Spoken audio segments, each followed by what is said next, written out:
contact at all. Campus security called me saying Jacob had reported her being there trying to find his new dorm, which at least showed he was taking the legal stuff seriously now. The officer said Bristol was in their office waiting for pickup and seemed upset, but not hurt. I drove the whole way there without music, just thinking about what to say, but when I got there, I didn't lecture her at all. The drive home was completely silent with her waiting for me to explode, but I just told her I was glad she was safe when we pulled into our driveway. She looked at me funny and went inside without slamming her door for once, which felt like more progress than all the therapy combined. During our next session with Abigail, we worked out new rules where Bristol got some phone time back and a later curfew if she told me exactly where she was going and when she'd be back. She agreed to follow the rules if I gave her more freedom, which wasn't perfect, but beat the constant fighting we'd been doing.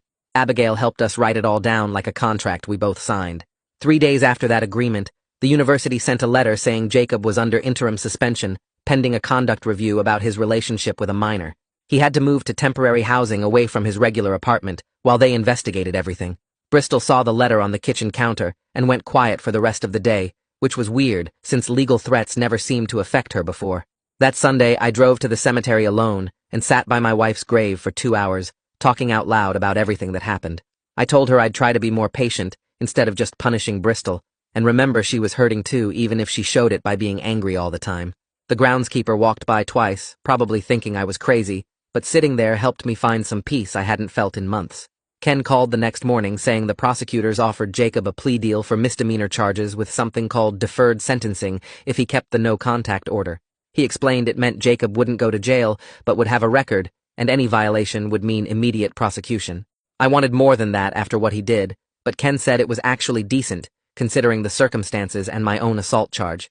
The deal meant Jacob admitted wrongdoing without a trial, which would spare Bristol from testifying about everything. I struggled with accepting such a light punishment, but Ken reminded me the goal was protecting Bristol, not revenge.